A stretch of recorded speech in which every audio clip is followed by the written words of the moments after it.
Spider-Man Brand New Day is on track to break Endgame's records. Netflix sued for over $100 million. More Jared Leto allegations have hit the timeline. New posters, trailers, and release dates, plus many more. My name is Carter, and tonight I will be your host. Welcome to the first installment of Movie News. If you like movies and keeping up with them, subscribe to the channel, and let's just get right into it. News on the march!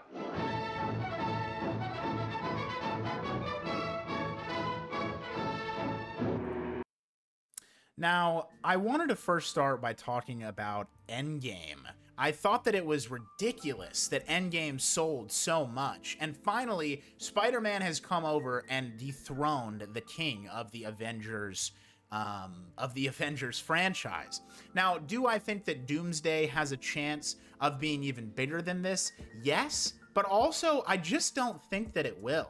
I think that we are seeing the biggest superhero, Marvel, whatever you want to call it, movie that we are going to see for quite a long time, and that's very exciting to a lot of the Marvel fans. What's not exciting is that Mr.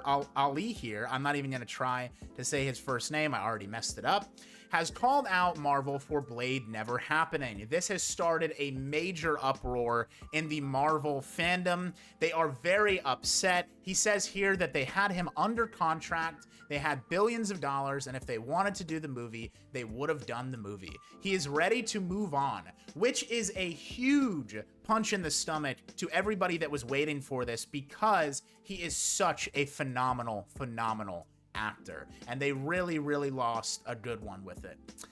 Let's go over to some new release dates. We have Ted Lasso coming on August 5th, Women in Blue coming on August 12th, Stillwater on August 21st, The Dynasty, Yukon Huskies 21st of August as well, and August 28th, Dark Matter. These are all new for Apple TV, shows that are being released. I am hyped up for Ted Lasso. I believe it will likely be the last season of Ted Lasso, and I'm very excited to see where they go with it. If anyone has watched any of these other series, let me know how you think about them, and maybe I'll give them a shot when they drop. Christopher Nolan turns 56 years old just a couple of days ago. Shout out to him. That's a very short one. Meanwhile, Quentin Tarantino has not released a movie in 7 years officially. This time that he has spent going over his movie, The Film Critic, it seems like it is taking much longer, and he might even be pivoting to a different direction. But regardless, I think I speak for all of us when I say, Quentin, we miss your movies. Please come on back. Dexter Resurrection Season 2 is releasing later this year on Paramount. It was set to release in October. There is a chance that it releases in September. I am hyped about this personally. This is my favorite Dexter series that we have seen thus far. I really think that all of the other seasons and shows have come to a head to reach this point, and we are about to get some very cool stuff going on. We see Harrison here in the cop uniform, and Dexter, of course, doing his Dexter thing. I believe this guy here is from 9 Inch Nails. I believe. All right, we're not even gonna go through the Twitter comments. That is a cesspool down there. Chad Powers also returning for a new season on September 3rd. I really enjoyed the first season of Chad Powers. I thought Glenn Powell did a great job. I thought that it was very fun. He really owns this role that was made out of just a meme Eli Manning video a few years ago, and I love how far they have taken it with this. One Night Only is coming out on August 7th. This is a rom-com version of The Purge, where premarital sex is outlawed, except for one night every year. Now, if you hear this premise, you might understand this movie is gonna be dog shit. This is one of the bad movies that I am looking forward to. I know it's gonna be terrible, but I cannot wait opening weekend to go in there and watch this absolutely awful premise try to make something happen, and I will be reviewing it as soon as I can so that you all know just how bad it is. And if somehow this movie is good, I will be so surprised. 72 Hours, of course, dropped a little while ago this week. It is Cat Williams and Kevin Hart in one of the only scenes that is going viral just because it's Cat Williams and Kevin Hart. Now, I cannot show you the scene because Netflix will come to my house, take my ankles, tie me upside down, and do unspeakable things to me. But this movie is dog shit. If you have not seen it, do not waste your time. I have a review on my channel. It is my third to last review, and I will link it at the end on the end screen. Kevin Hart should be ashamed of himself for the things that he's doing. I don't know if he owes a lot of people money like Bruno Mars and he needs to pay them back, but that's really what this felt like. John Leguizamo and Matt Damon, I know I'm messing up his name. I need to hear someone say it again. They are in talks to star in the Daniels' next film alongside Matt Damon in theaters November 19, 2027. So we get to see these two titans of industry. John, who's really starting to get a lot of recognition after his role in The Odyssey, which I ranked as, I believe, S tier. I thought that it was amazing. Obviously love Matt Damon, and I can't wait to see them working together. Okay, that just went away, but here we go. Vin Diesel has read the script for the Fast and Furious 11th movie, says it's the best he's read in decades. We'll see about that, Vinny boy. We'll see how that goes. All right, my link got broken on that one. I believe that was for a horror film that's coming out. Details on Heat 2 have been released. I am so excited for Heat 2. This is going to be an amazing sequel. I can already feel it. It's starring Leo and Christian Bale. Adam Driver and Stephen Graham are in talks for roles. Production is $165 million. I think that's a good enough budget that they can really get some cool stuff done. And it's going to be a prequel and a sequel. I'm not too excited about Heat 3 reportedly being plotted, but if Heat 2 is as good as I think it will be, we might be begging for more anyways, so I think that that is something to be excited about. New poster for Neon's existential horror, It Ends. Out for a late night drive, friends turn into a never-ending two-lane hellscape surrounded by untold horrors and cosmic forces beyond their understanding. This is the first poster for it. This, to me, feels like they have stolen a creepypasta. If you've ever listened to Creepcast with Meat Canyon and Wendigoon, they did a story about a never-ending road that was really cool. I forget what it's called. I think it's called Red Light, Green Light, I think it is. And it really would be cool to see it get turned into a full-fledged movie if that is what they are doing. This is from the same people that produced Backrooms, and yeah, it looks like it's a great premise, and I hope to God that they execute it well. For all of my video game nerds, the Elden Ring movie has wrapped filming, but it will not be in theaters until March 3rd, 2028. A lot of people are a little bit upset about this, but this means that post-production is going to take a long time, which means that we will probably get a beautiful movie. And I know the Elden Ring fan base really cherishes this game and would be so upset if the movie was terrible. I can't wait to see it, and I've never even played Elden Ring. I just know that with this much post-production, it is definitely going to be great because they are already done filming. Shout out to my video game nerds. Now, we also have a trailer for Victorian Psycho. Oh, let's not play that. An eccentric young governess, Winfred Naughty, arrives at a remote Gothic manor. A string of unsettling events leads the household to suspect she isn't who she claims to be. The trailer for it looks pretty interesting, I'll be honest with you. Not really my cup of tea. Now, this I will likely be seeing. This is the new poster for Werewolf, written by Robert Eggers. Eggers? He has so much pedigree when it comes to doing things like this. I forget exactly.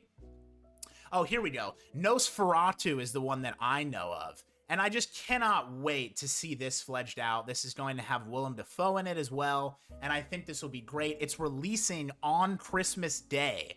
Really fun idea. Can't wait to see that.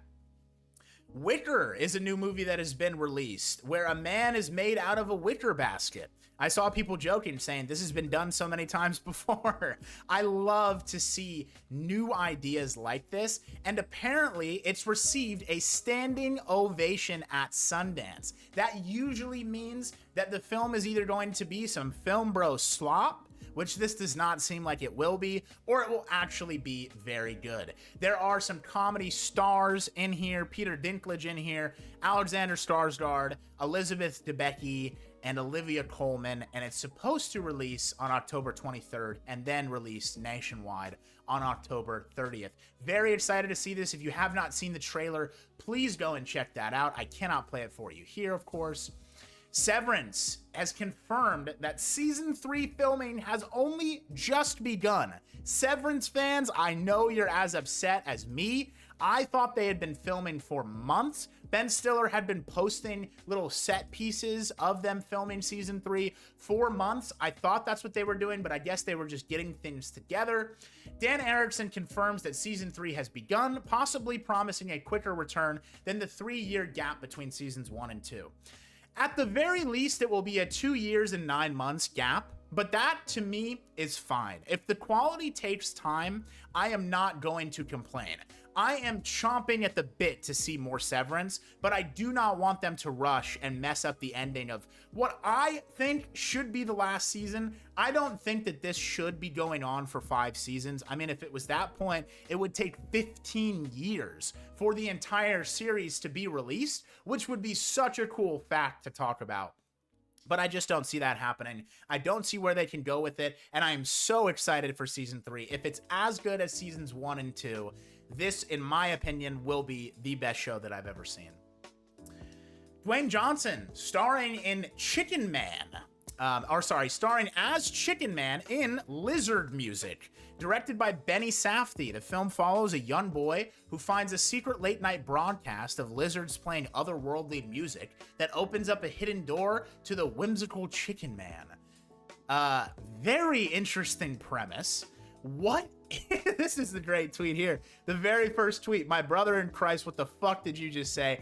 I agree when I read that, but I think that it's so crazy that it just might work. It just might be fun. And I really, really like that The Rock is doing some of these different roles. You know, he just did Smashing Machine. I would love to see him in a lot of different sort of indie-esque films, just films that aren't going to be like the Moana live action that we all know is terrible. I won't even go see it.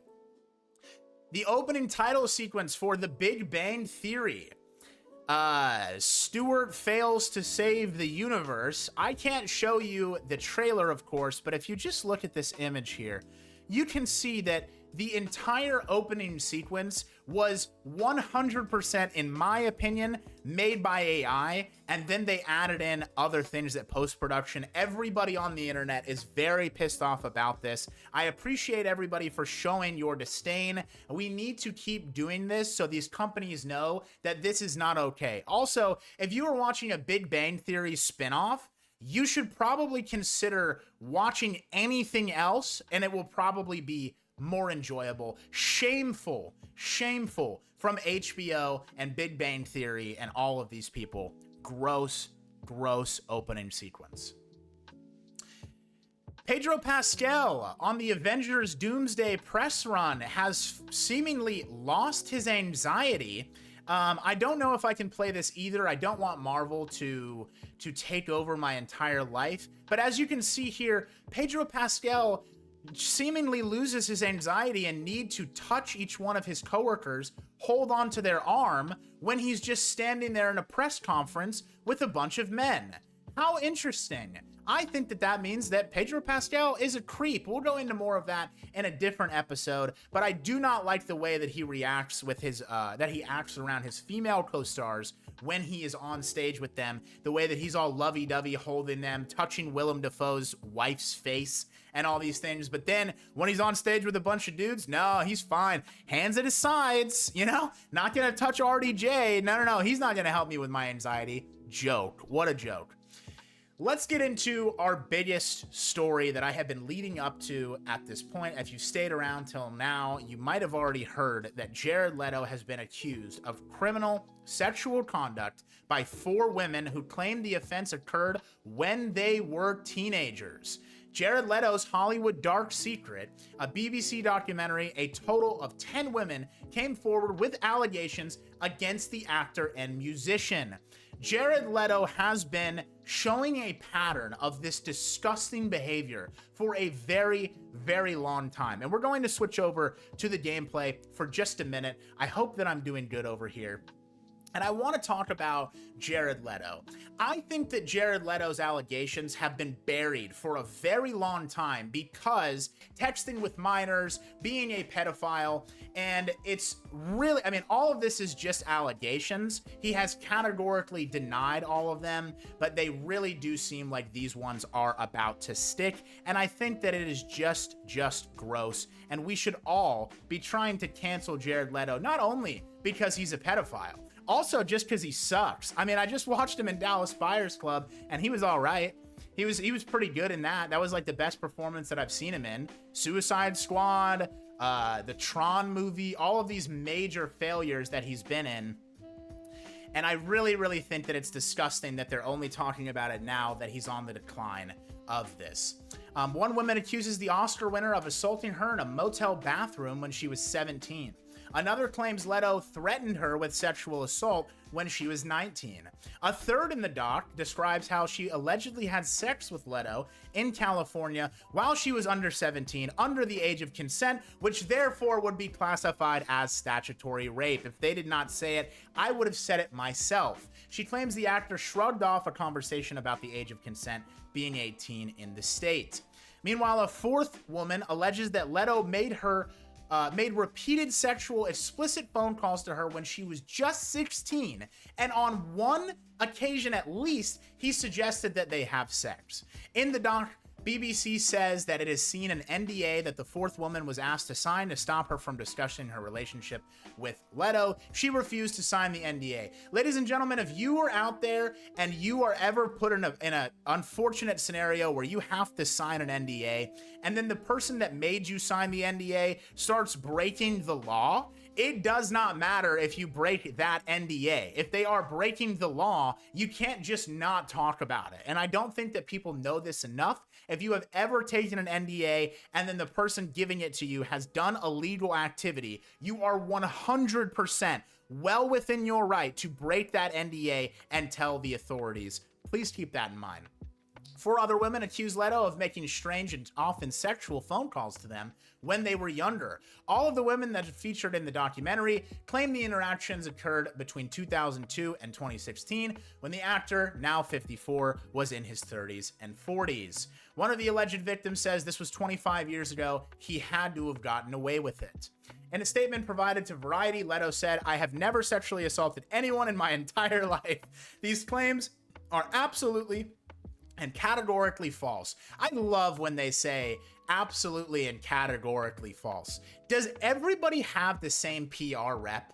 What are we doing at this point, guys? You've gotta start to lock in, man. This guy has been accused of multiple heinous things by multiple women, and the only thing that you can come out and say is, "I have never sexually assaulted anyone in my entire life. These claims are absolutely and categorically false." What about, "I have evidence of all of these things that I will be bringing to the courts to clear my name," instead of just saying this and trying to get a settlement with all of them so that this will not be proven and a bunch of chuds online can walk around and say, "Oh, he was never proven guilty. He just gave all these women like $500 million. That doesn't mean that he's guilty." Yeah, to me, it does. And in the court of public opinion, it just does.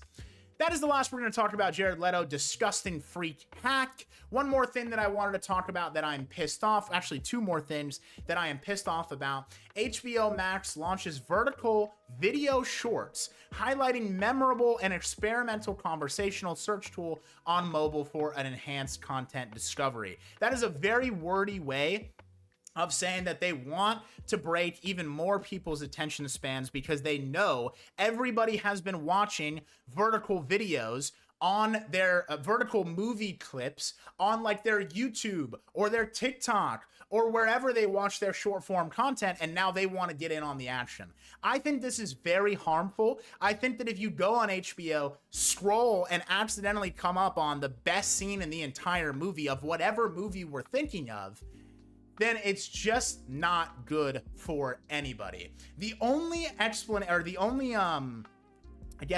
grace that I would give to anyone doing this is Disney Plus. And the only reason why I give that grace to them is because there are so many movies on Disney Plus that are Disney originals from when we were kids that you might have forgotten about. And if you just scroll a couple of times, you will find, oh my God, Luck of the Irish, Smart House, Cadet Kelly, you know, sort of things like that that you might have forgotten about. HBO Max doing this is really just ruining some of the best movies for short attention span folks. And our last story, a film producer has sued Netflix for $105 million after the company lost an unencrypted copy of his World War II film Fortitude, starring Nicolas Cage. How hilarious is this? This is happening with a movie starring Nicolas Cage. The man got the Declaration of Independence back. Just send him in there. He'll be able to grab this quick. Simon Afram, a Swiss businessman, wrote the script and spent 7 years and $45 million bringing it to the screen. According to his lawsuit, the complaint alleges an associate producer dropped off a digital cinema package at Netflix headquarters in June so that the company could consider whether to buy the rights. But after multiple attempts to retrieve the film back, Netflix acknowledged via email that the film had been stolen. I want to get away from the memes for a second, and, you know, this being Nicolas Cage and he can go and save it and blah, blah, blah, whatever. This man deserves all of the money and then some. Imagine working your blood, sweat, and tears you're putting into something for 7 years and $45 million. You get a call from Netflix saying, man, we're thinking about buying the rights. We just want to see the movie. You're thinking, wow, this is going to be huge. We're going to make so much money. This was a great business endeavor that I went on. And now Netflix says that it has been stolen. Absolutely disgusting from Netflix. You should be ashamed of yourself. Your company is going down the shitter along with your stock. And I please beg each and every one of you to not support Netflix as much as you possibly can as they continue to do these terrible things that probably robbed us of a pretty decent movie. I like Nick Cage. I don't think that I think that he gets way too much hate, and I don't think that it's that deserved. I think that he is still a superstar actor, and I would have loved to see him in this film that is likely lost for good. And that's really all we have today. Ladies and gentlemen, thank you so much. This was the first installment of Movie News. I am going to be doing this segment every single Saturday, so look forward to that. Obviously, today might have been a little choppy. I tried to make sure that all my sources were in the right order, and I checked everything as well. It took me a long time to get it all figured out. So if you would, please, again, drop a like and a sub on this video. Show me some interaction. Show me that you enjoyed it, and I will be reviewing movies all this week until we get to the next Saturday of Movie News. Thank you all for watching. That's about it. Bye-bye.